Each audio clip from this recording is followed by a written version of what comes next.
Hoje, em seguimento à série que temos estudado ao longo deste ano e meio já estamos no segundo ano já de tentar entender este século. Hoje falaremos sobre o modernismo e o que o modernismo tem a ver com teologia, em que medida modernismo e cristandade se enfrentam, se chocam, né? E esse é o propósito da nossa aula hoje. Faremos uma oração agora para que o Senhor nos dirija. Pai, te agradecemos pelo imenso privilégio de estarmos na tua casa e agora mais uma vez, Senhor, viemos aqui publicamente reconhecer, Deus, que se o Senhor não abrir os nossos corações, se o Senhor não preparar nossa mente, toda palavra é vã, nenhum preparo humano, nenhuma forma de academicismo, de oratória ou de estudo é capaz de fazer aquilo que só o teu Santo Espírito pode. E é a Ele quem clamamos agora. Espírito Santo de Deus, toca as nossas vidas e disciplina, discipula e apacenta o nosso coração, em Cristo Jesus. Amém. Eu começo com a citação de Paulo aos Romanos, no capítulo 12, que diz: "E não vos conformeis com este século", por isso estamos tentando entender este século, né? "Mas transformai-vos pela renovação da vossa mente, para que experimenteis qual seja a boa, agradável e perfeita vontade de Deus." Pois bem, quando nossa primeira filha nasceu, eu comprei para ela essa lousa, aquelas lousas magnéticas que tem um botãozinho embaixo e você apaga, né? Aquele brinquedinho muito comum, né? Já faz uns anos já, né? Uns 20 anos pelo menos que a gente vê essa lousinha, né? E eu acho um brinquedo tão legal, porque você faz um desenho, aí você vai lá, apagou, né? Trabalho zero, super fácil apagar. E é super curioso que quando a 02 nasceu, a lousinha ficou mais moderna, ela evoluiu para essa aqui, ó. É magnética, ela tem um botãozinho que você aperta e apaga tudo. Alguém já viu dessa já? Essa tem no Xing Ling, vocês podem ir lá comprar que vocês vão achar lá na rua. Você aperta um botãozinho, ela apaga tudo, só que ela tem bateria. Eu descobri depois que ela parou de apagar. Aí eu vi que tem que trocar a bateria dela de tempos em tempos. Mas numa dessas lousinhas aí, eu fiz o seguinte desenho. Eu desenhei isso daí e perguntei para ela: "O que é isso daí?" A primeira, né? E aí ela deu uma hesitada, né? Mas ela falou: "É uma igreja, é uma igreja, é uma igreja." E de repente eu peguei e mostrei para ela uma outra imagem, né? Para lembrar da minha cidade natal, apresentei para ela essa construção à beira da Lagoa da Pampulha, no complexo arquitetônico da Pampulha, e perguntei para ela: "O que é isso?" E ela falou: "Não sei." Realmente, o que é isso? Nós sabemos, né? É uma igreja, né? Salvo engano, tem alguns dedos ali de Cândido Portinari, tem alguma coisa ali, mas além das curvas de Niemeyer, né? Que muito projetou ali em Belo Horizonte o complexo arquitetônico ali da Pampulha. Mas isso daqui ela soube dizer, titubeou um pouquinho, mas falou: "É uma igreja." Depois veio uma pergunta mais difícil: "Por que umas têm cruz e outras não?" A gente passando em frente de uma outra igreja e tal, eu falei: "Por que uma tem cruz e a outra não?" Né? E essa foi uma pergunta demandou mais dos pais, né? Mas aquela não soube o que era isso, né? Não está perdendo muito não, né? Tirando a questão artística da coisa, não está perdendo muito. Pois bem, isso daqui é a arquitetura moderna. A arquitetura moderna. E quando falamos de modernismo, certamente nos vem à mente, né? Aquela ideia dos autores de literatura modernista, da Semana de Arte Moderna, né? Mas o modernismo ele extrapolou os campos da escrita. Ele entrou na arte, na arquitetura, na escultura, em vários outros campos da ciência, né? E essa aula eu dividi entre essa primeira apresentação, traremos aqui o conceito do que é o modernismo, falaremos num segundo momento sobre a sua natureza, o que compõe quais os valores do modernismo, né? Qual a sua filosofia, o que está por trás do pensamento modernista. Traremos depois alguns ecos na cristandade, aonde encontramos modernismo desenvolvido e aplicado no cristianismo atual, bem como faremos algumas considerações no final. O modernismo, o que ele foi? Ele foi um movimento cultural, artístico, intelectual, começou ali no século XIX, com as vanguardas europeias, né? O futurismo, o dadaísmo, cubismo, expressionismo e aquele monte de coisa difícil que a gente estuda e vê aquele monte de quadro diferente, né? E ele se consolidou de uma forma mais intrínseca no século XX, nas primeiras décadas ali do século XX. Ele foi caracterizado pela ruptura com as tradições do passado e pela busca de novas formas de expressão, influenciado pelo avanço da ciência, pelas transformações sociais e pela industrialização também. E como nós bem pontuamos, o modernismo ele se manifesta em diversos campos dos saberes, né? Nós temos na literatura, nós temos na pintura, nós temos na arquitetura, temos também no design, na escultura, no teatro, na música e em vários diferentes canais o pensamento modernista se desenvolveu. Como colocamos, de certo, quando a gente fala modernismo, lembra daquela professora de português, de literatura, né, que estudou com a gente ali aqueles livros antigos de literatura de língua portuguesa, e a gente lembra de Manuel Bandeira, a gente lembra de Mário de Andrade. Eu lembro que eu comentando ontem, falando com os meus pais, eu falei, olha, eu vou dar uma aula amanhã de modernismo. Aí a minha mãe, eu lembro daquela, como que é, Amélia, Anália, eu falei, Anita Malfatti, né? Então sempre vem algum nome à mente, né? E eu trago aqui alguns exemplos agora para a gente discorrer do que é literatura modernista, depois falaremos de alguns desses outros campos, e mostrando o que não é, em qual que é o contraponto que a gente tem aqui, né? Começo com uma obra bem conhecida, Soneto de Fidelidade, de Vinícius de Moraes. De tudo ao meu amor serei atento, antes e com tal zelo e sempre tanto, que mesmo em face do maior encanto, dele se encante mais meu pensamento. Quero viver em cada vão momento, e em seu louvor hei de espalhar meu canto, e rir meu riso, derramar meu pranto, ao seu pesar ou seu contentamento.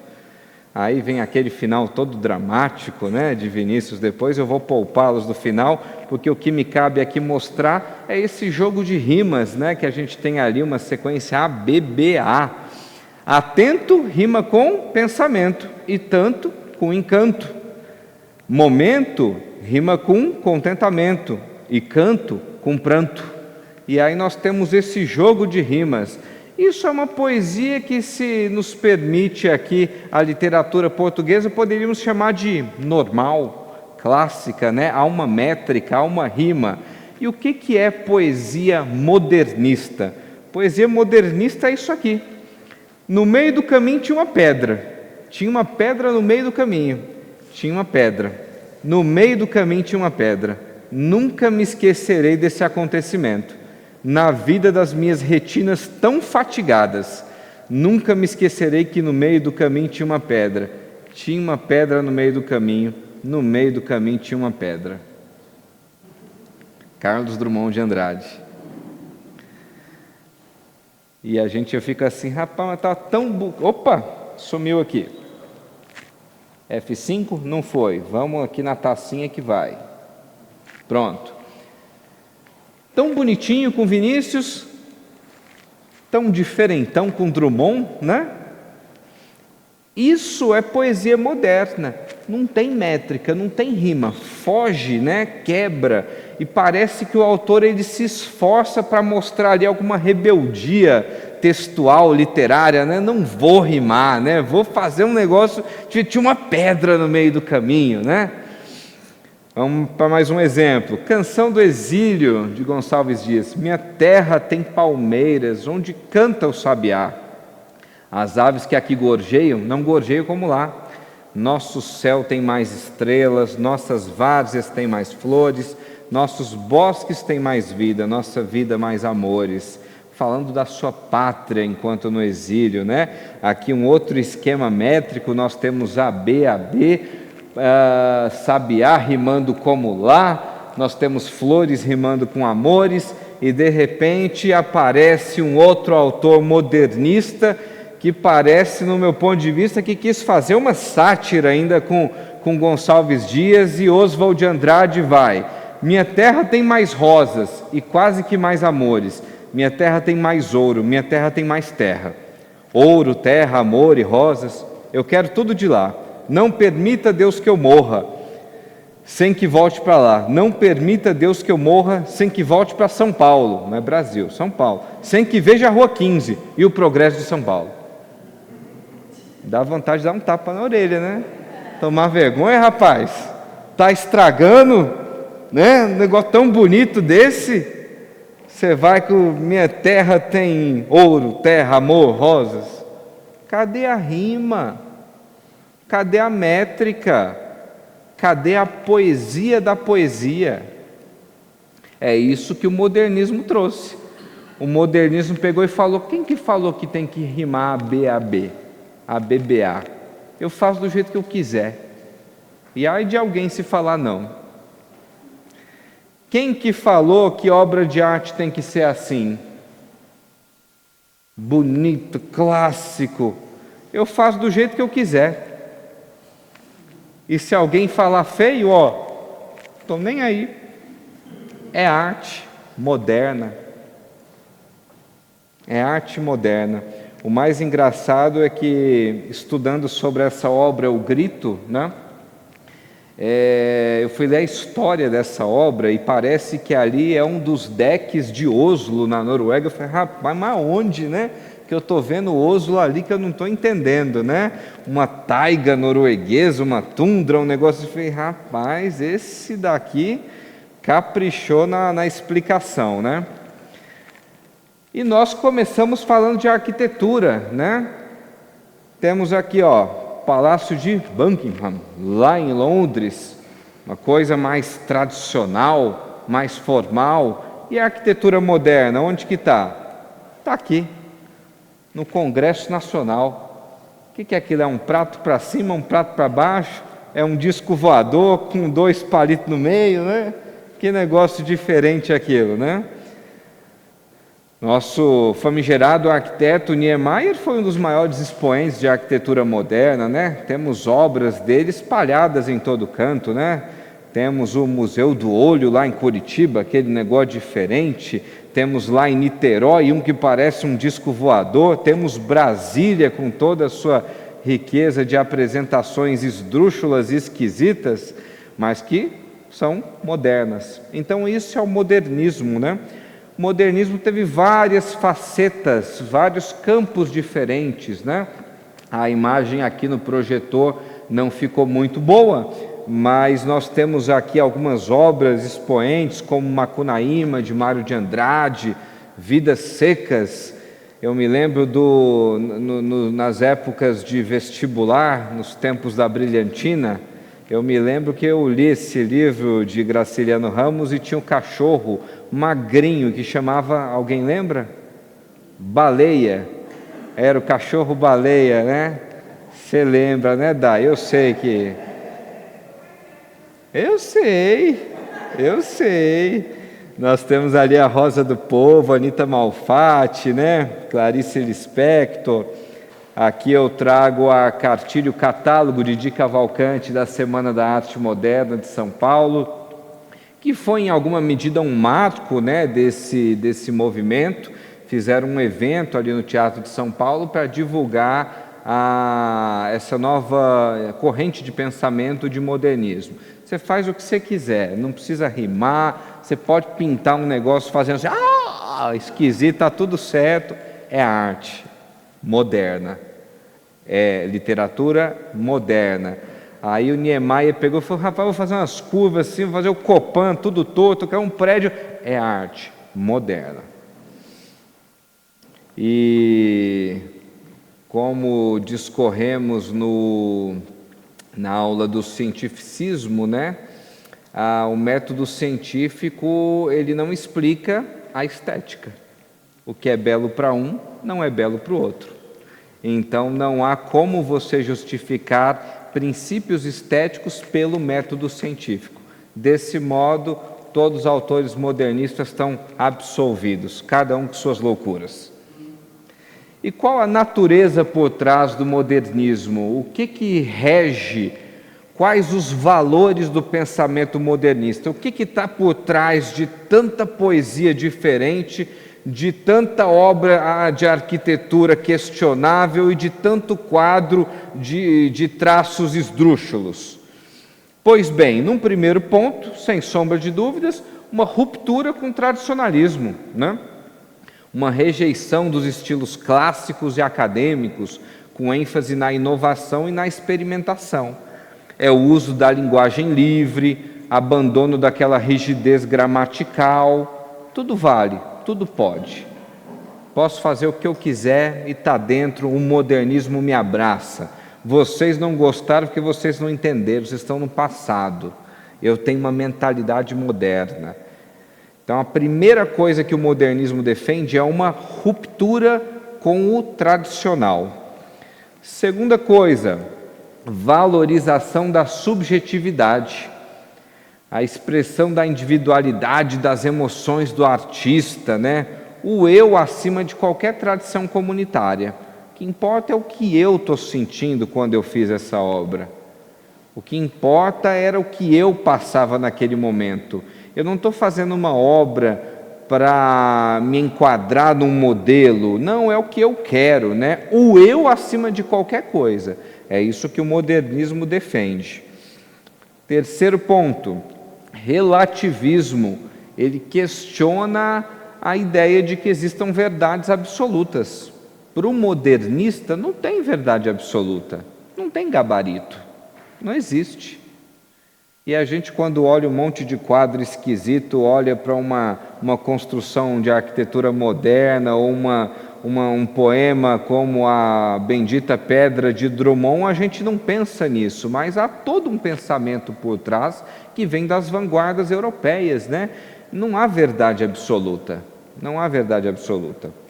Para isso eu trago aqui uma primeira citação de Schaeffer que diz: o problema não é que os artistas modernos tentam ser criativos, mas que eles frequentemente rejeitam a verdade absoluta, deixando a arte sem base e sem significado real. Arte por arte. Não tem um propósito naquilo, senão o de falar, eu faço o que eu quiser, ninguém manda em mim. O que vale é o meu eu, a minha subjetividade. Não preciso manter o que já foi feito, eu vou quebrar, eu vou romper. E muitas vezes um gesto de rebeldia vazio em si, que não traz uma ideia por trás daquilo, não tem uma base, um significado real. Quarto ponto, discurso do progresso. Há uma crítica ao passado em nome de uma visão otimista do futuro, né? Eu preciso fazer um negócio super inovador, porque o que já foi no passado não presta, acabou, já deu, né? A ideia de você usar esse termo moderno já traz toda uma carga de que o que veio até então é obsoleto, é ultrapassado. Tudo que tinha até agora não dá, agora moderno. E é engraçado que aí quando a humanidade chegou no moderno e parou, como é que a humanidade vai falar que agora a gente melhorou mais ainda? A gente virou o pós-moderno, né? Daqui a pouco vai ter o pós-pós-moderno, né? E as alcunhas vão ganhando novas formas, né? Isso me lembra muito aquele contraponto do iluminismo, né? Quando nós falamos de Idade Média, a Idade Média também foi chamado de Idade das Trevas, né? E nenhum dos viventes da Idade Média se denominou ou denominou o seu tempo como sendo de Idade das Trevas. Nós não temos nenhum vivente da Idade Média que falou: nós, moradores viventes da Idade das Trevas, né, estamos aqui. Não, Pelo contrário, foi um momento de grande, profunda efervescência cultural, intelectual, universidades nascendo. Da onde que veio esse apelido de Idade das Trevas? Foi a geração seguinte, quando pegou e falou: nós somos os iluminados, iluministas, porque antes eram os da Idade das Trevas. Então, quando eu vejo esse termo modernismo, tem um pouco dessa carga, né? O que veio até agora, tudo ultrapassado, tudo antigo. Nós somos os autores modernos. Pessoas que descobriram o mundo, né? Eu trago aqui uma citação de Carl Trueman que diz: a narrativa do progresso científico instila a crença não só na superioridade do presente em relação ao passado, mas também na sua singularidade. Aqui no imperativo confessional, ele dizendo que essa ideia de você condenar o passado é também para falar que o momento atual ele é singular. Nunca houve antes na história o que estamos tendo agora no modernismo. É único, a humanidade caminhou até a pedra no nosso caminho. Até então era um monte de coisa bonita e sem a profundidade que nós temos agora. Essa é a ideia do modernismo. Já comentamos aqui da influência das vanguardas europeias, né? E tantos movimentos que trouxeram impacto, foram a base, né? O alicerce do que no Brasil mais tarde chamou-se modernismo, né? O cubismo, o futurismo, o expressionismo, o dadaísmo, o surrealismo, enfim. Temos também o engajamento social e político. Muitas obras modernistas questionavam as normas estabelecidas, denunciando desigualdades e injustiças. É fato que quando nós falamos de literatura modernista, nós temos uma divisão em 3 fases diferentes. Uma primeira fase, a fase heróica, temos uma segunda fase, uma terceira fase, e cada fase tem suas peculiaridades. Tem uma fase que ela traz mais um regionalismo, tem muita de um tom nordestino em muitas obras. Tem uma outra fase que fala muito de questões mais naturais do homem e traz a figura do índio, onde o índio nunca teve, né? Então cada fase tem sua roupagem, mas em todas elas nós vemos um engajamento social e político ali no meio. Parece que o modernismo ele tinha uma veia política pulsante por dentro, que hora ou outra extravasava, mas estava sempre implícito no pensamento moderno. E sobre toda essa estrutura de modernismo, sobre toda essa filosofia, essa descrição de seus valores, eu trago a citação de Peter Gay em Modernismo, o Fascínio da Heresia, que diz: a busca pela novidade nas formas e na insubordinação contra as autoridades instituídas podem ser consideradas características comuns aos diversos autores modernistas. Então, uma característica comum que define um modernista, qual que é? É buscar o novo de uma forma insubmissa às autoridades instituídas. Tem que ter uma insubordinação, ainda que seja gramatical, mas tem que ter ali no meio para falar é modernista. E dentro da nossa cristandade, do nosso cristianismo, aonde que o modernismo aparece? Aonde que encontramos o pensamento modernista? Em que medida o modernismo adentrou as nossas igrejas? E eu começo aqui com um primeiro ponto que nós vamos encontrar de contato, que é o seguinte: nós temos uma teologia liberal e a inerrância das escrituras em voga.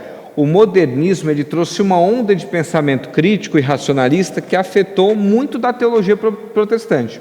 A teologia liberal que surgiu na Europa lá por volta do século XIX, ganhou força no Brasil no século XX, enfatizava a razão, a experiência e a interpretação contextual da Bíblia, em contraste com uma leitura literalista, né? Parece que ainda temos alguns ditos pastores modernos hoje em dia, né, querendo reescrever a Bíblia e tanta coisa mais, né? E meus irmãos, essa teologia liberal, ela levou a muitos problemas dentro da igreja, né? Essa ideia de que você deve trazer sempre a cultura antes do texto, e que a cultura deve ser entendida. Não, quando o apóstolo Paulo falou isso, é porque a cultura da época era assim, dessa forma, era machista, era isso, era aquilo e tal, né? Isso acaba colocando em xeque a inspiração das Escrituras. Ou nós cremos que a Bíblia é infalível e 40 autores ao longo de 2000 anos, com suas falhas e pecados, mas inspirados pelo Espírito de Deus a escreveu, ou nós vamos questionar tudo. Então, quando o modernismo entra na teologia, o primeiro ponto em que ele bota em xeque é a inerrância das Escrituras. E talvez um dos grandes expoentes que temos dessa tremenda heresia é o nosso teólogo Karl Barth.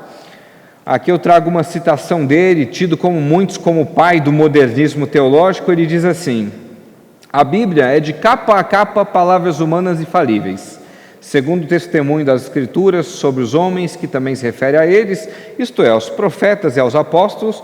Eles podiam errar, e também têm errado em toda palavra. Presta atenção no que Barth diz. Mas precisamente com essa palavra humana falível e errada, pronunciaram a palavra de Deus. Opa, esse discurso está meio esquisito, está muito moderninho para o meu gosto, né, Karl Barth? Muito moderninho para o meu gosto. Aqui eu trago um excerto do pastor Raimundo de Oliveira sobre Karl Barth, nessa obra que eu julgo como uma das melhores que já tivemos. Essa é uma capa nova. Aos antigos, a capa antiga é aquela capa verde, tem um camaleão na capa. Diz assim: segundo Barth, a infalibilidade da Bíblia é uma fantasia, só aceita por crentes ignorantes. Segundo ele, nem mesmo as palavras de Cristo relatadas nos evangelhos são infalíveis. Ele vai mais além e afirma que os ensinamentos de Jesus, conforme dados no evangelho, são tão afastados da verdade acerca de Deus como as mais cruéis ideias da primitiva religião. Olha o perigo do modernismo na teologia, hein? Primeiro ponto, está achando que é só um quadro diferentão? Está achando que é só uma pedra no meio do caminho? Vamos questionar a inerrância das Escrituras. Quem falou? Como é que eu garanto? Os homens eram pecadores. Diminui o Espírito Santo, diminui a ação de Deus na inspiração das Escrituras. Toda Escritura é inspirada por Deus e útil para o ensino, assim nos ensina o apóstolo Paulo. Segundo ponto, renovação litúrgica, expressão cultural e questionamento da ortodoxia. Aqui são 3 em 1, né? Devia ter dividido em 3 pontos, ficou 3 em 1. O modernismo incentivou mudanças na arte, na música e na arquitetura. E isso também impactou o protestantismo brasileiro. Algumas igrejas começaram a adotar estilos arquitetônicos mais modernos e menos vinculados à tradição europeia, além de liturgias adequadas ao bem-estar de seus fiéis, em detrimento da prescrição bíblica, né? Eu me recordo quando nós tivemos a reforma aqui do nosso salão de culto aqui na igreja, há alguns anos atrás, ainda estávamos em São Paulo nessa época, e uma das coisas que foi bem discutida aqui, eu me recordo de algumas conversas em corredores, era a disposição do que nós temos aqui na frente, né? Nós temos aqui um púlpito numa região central, mostrando que a palavra de Deus é o principal. Nós temos na frente apenas a mesa dos sacramentos e a pia batismal. Você não encontra aqui um aparato de instrumentos, de coisas. Temos, está ali no fundo, aos que nos acompanham na internet, temos um piano ali no fundo, um pianista, ó, top. E é meio esquisito, você olha para ele e se assusta. Ele é meio esquisito. Mas nós temos aqui uma arquitetura reformada. Esse padrão que nós encontramos aqui de disposição é o que nós encontraríamos em várias igrejas reformadas de alguns séculos atrás. Então, há um porquê só ter isso aqui. Não foi ao acaso. Vou puxar esse daqui para cá, fica bonito, ó, o sol vai bater ali. Não, há uma simbologia por trás de tudo que nós encontramos aqui.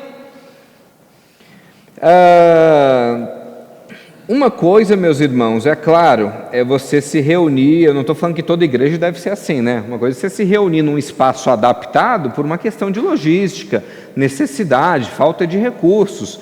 Eu acho que o povo de Deus é a igreja em qualquer lugar, né? O povo de Deus, ele adora a Deus onde ele estiver. Faz 2000 anos que Deus não habita mais em templos feitos por mãos humanas. Mas, havendo a possibilidade da nossa arquitetura exaltar a majestade de Deus e de ensinar o povo em alguma medida, é isso que nós devemos fazer. Outra coisa é investir em arquitetura desconstruída, né? Progressista, moderna, né?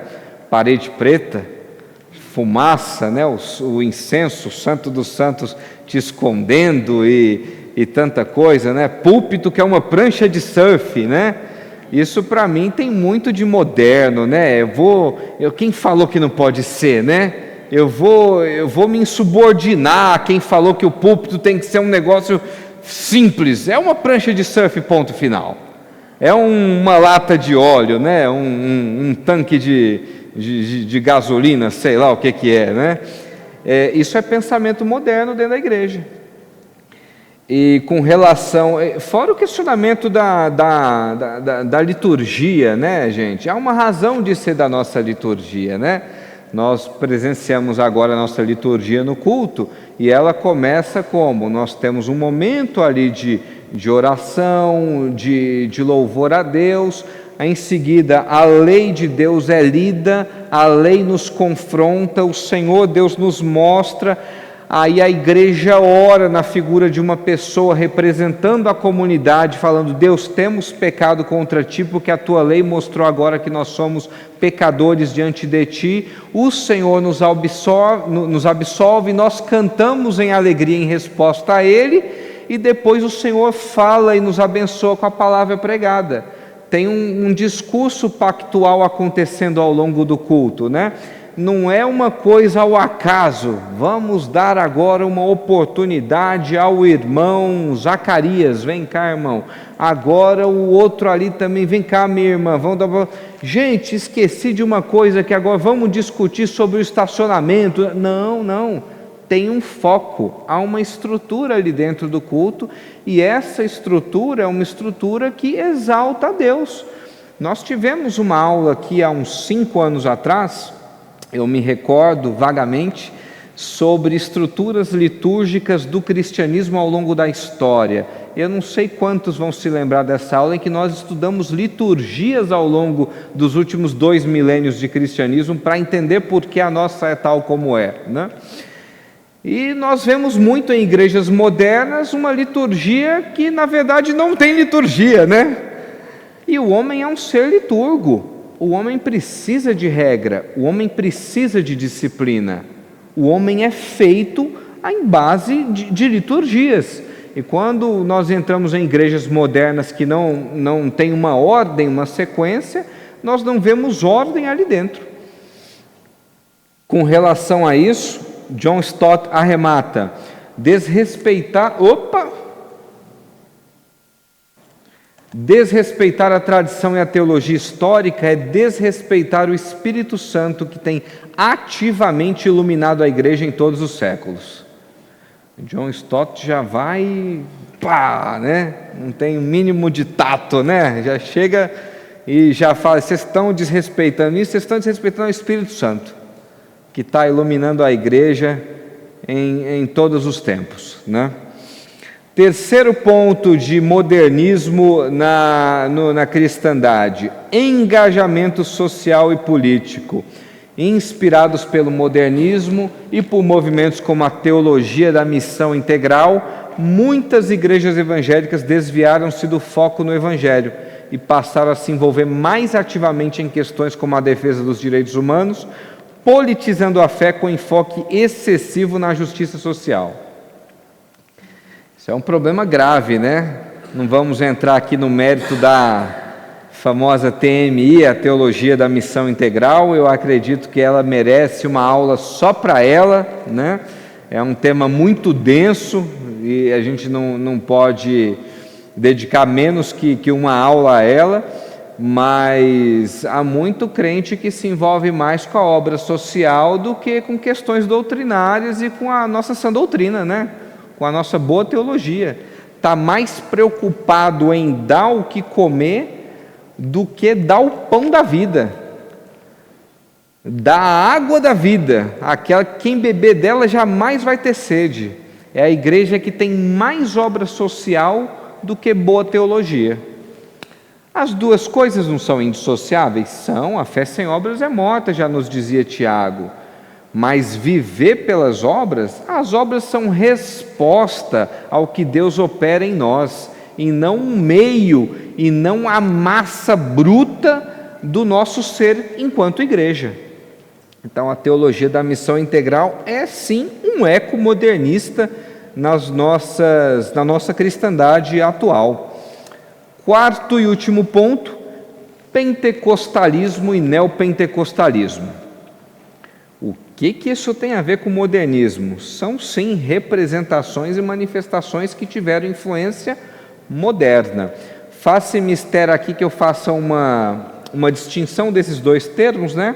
O pentecostalismo clássico, ele enfatiza mais aquela ideia de busca por dons espirituais, pela santidade, né? Você tem que ter dons, tem que orar em línguas malucas, estranhas, esquisitas, você tem que ter um batismo com o Espírito Santo, que não aconteceu na sua salvação, mas tem que acontecer depois, é como se fosse uma segunda etapa, você tem que ter dom de cura, de milagre, disso, daquilo, e sempre a figura de um homem brilhando, né? É o apóstolo que tem dom de cura, eu vou na igreja dele, é o bispo que ele ora, as coisas acontecem, né? E sempre tem essa temática de dons espirituais, né?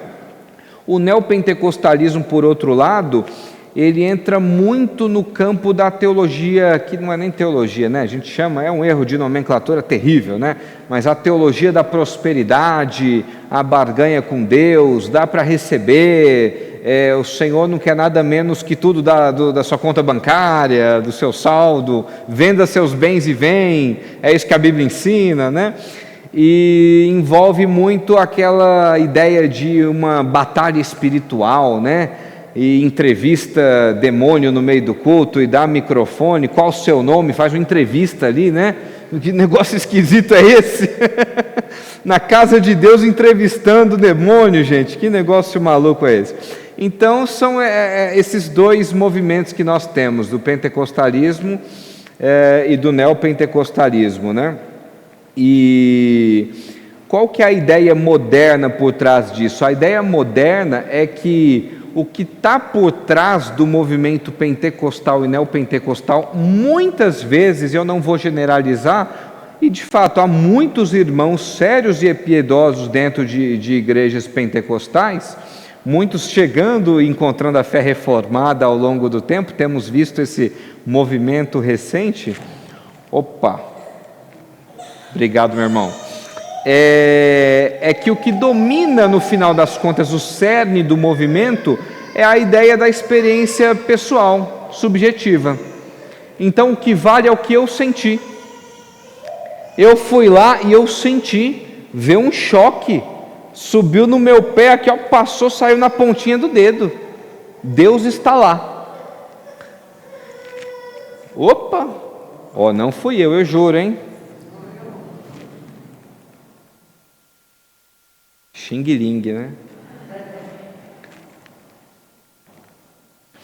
Então, qual é a ideia por trás? É a ideia de que o que vale é a experiência pessoal, acima de qualquer regra, de qualquer doutrina, de qualquer coisa.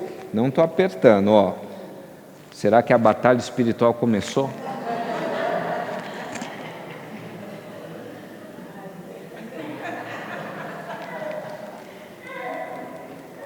Vamos lá, hein? Oi? Quer desligar o teclado? Pode ser.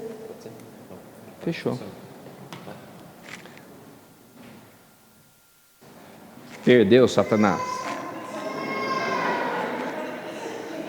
Eu tenho um dedo. Então a ideia é a ideia de que o que eu sinto vale mais do que qualquer coisa que a Bíblia diz. Ah, mas eu vim na igreja presbiteriana, não senti nada. Eu tenho que sentir. Se eu não sentir, não deu liga, não deu química. Eu tenho que sentir Deus falar, né? É isso que o modernismo traz e prega dentro de segmentos pentecostais e neopentecostais do cristianismo. A experiência subjetiva é maior do que a sã doutrina, do que a palavra de Deus. Se Deus não fizer acontecer comigo e eu subir ao quarto céu, ao quinto céu e ver 30 anjos lá e descer, não está válido. Ele precisa validar em mim para falar que de fato aconteceu. Pensamento moderno em igreja evangélica. Deus, meus irmãos, não precisamos nem falar disso, né? O Senhor Deus, Ele é Deus quando Ele faz os céus abrirem, e quando Ele faz o sol parar, e quando o homem caminha com Ele sobre as águas, e Ele abre o mar no poder da sua palavra, quando Ele declara e o mundo vem a existir. E Ele é Deus quando nada disso acontece. Ele é Deus quando a brisa bate, quando o sol te queima e não tem ar-condicionado.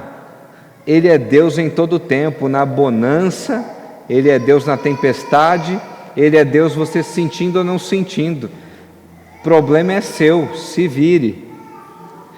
E isso é um pensamento moderno que adentrou muitas das nossas igrejas. Pois bem, não obstante a questão da infalibilidade da Bíblia, a inerrância das Escrituras, a ideia de uma renovação litúrgica, né, de uma expressão cultural maior, a igreja tem que ter cultura, tem que ter teatro, né, e tantas coisas mais. Há um questionamento à ortodoxia, à liturgia, ao engajamento social e político, a correntes pentecostais que vão defender a experiência pessoal acima de qualquer coisa. Há quem possa dizer no final disso tudo, então tá bom, então não vamos defender a arte em momento algum, não deve existir arte em nada. Meus irmãos, o nosso Deus, Ele é o eterno artista. O nosso Deus é o design inteligente por trás de todas as coisas. Vejamos o que diz o nosso salmista, Davi, lá no Salmo 19, os céus proclamam a glória de Deus, o firmamento, a obra das suas mãos. Um dia diz a outro dia, é um discurso sem palavras. O nosso Deus, Ele usa a natureza criada para discursar a humanidade sem dizer uma só palavra. O nosso Deus é o autor de toda manifestação e forma de arte desse mundo. O nosso Deus é o que fez toda a natureza com toda a sua pluralidade. O nosso Deus é um grande artista, mas toda manifestação de arte nossa, ela deve apontar a Ele. Não é a arte por si. Não é eu escrever uma pedra no meio do caminho aqui, tem uma pedra no meio, que saudade da minha São Paulo, né, da Rua 15. Rapaz, minha terra tem palmeiras onde canta o sabiá, as aves que aqui gorjeiam não gorjeiam como lá, o sabiá, olha que coisa linda, né? A arte, ela deve exaltar a figura de Deus, o eterno artista. Sobre isso, Francis Schaeffer, ele arremata dizendo: a tragédia do homem moderno é que ele perdeu a unidade entre a arte e a moral. A arte tornou-se um meio de expressar o absurdo, em vez de refletir a verdade. Então, para o modernista, qualquer coisa é arte. Para o cristão, a arte é aquilo que reflete a verdade, e a verdade é Cristo Jesus. É o nosso Deus. Então hoje nós aprendemos que o modernismo é uma corrente que se desenvolveu no final do século XIX, começo do século XX, tem manifestações plurais na pintura, na escritura, na escultura, no teatro, na música, em várias correntes, carrega por trás uma natureza que questiona verdades absolutas, que quer fazer uma ruptura com o tradicionalismo a qualquer custo, né?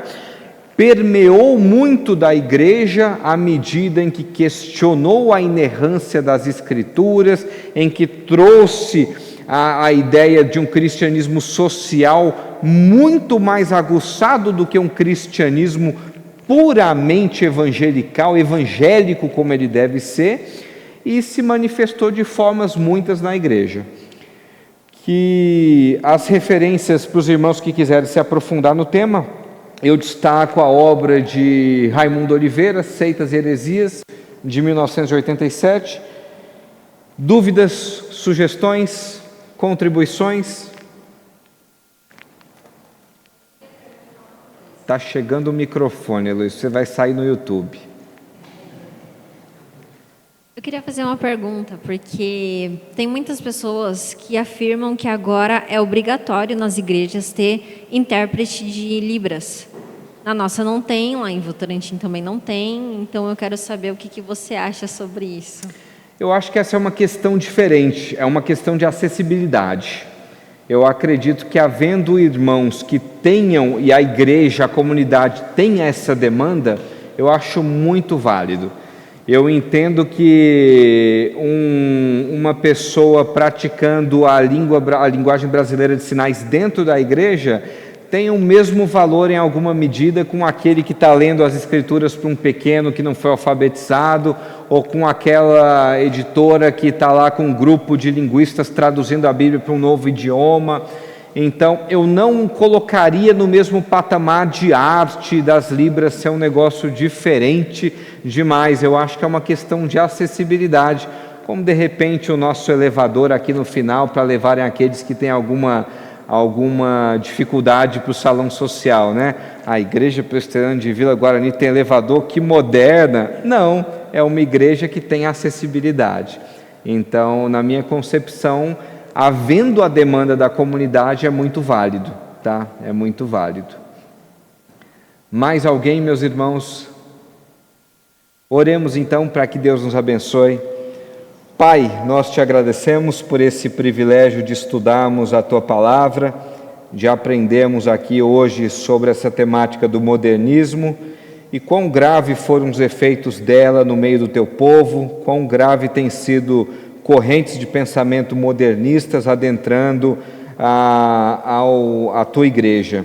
Que o Senhor possa abrir os olhos destes que jazem em obscuridade, que possam abandonar essas práticas erradas, e que o Senhor preserve os nossos pés, Deus, para que não venhamos a nos desviar em vãs doutrinas, em ventos que trazem mais confusão do que agregam e somam ao Teu rebanho. Tem misericórdia de nós e nos abençoe em Cristo Jesus. Amém.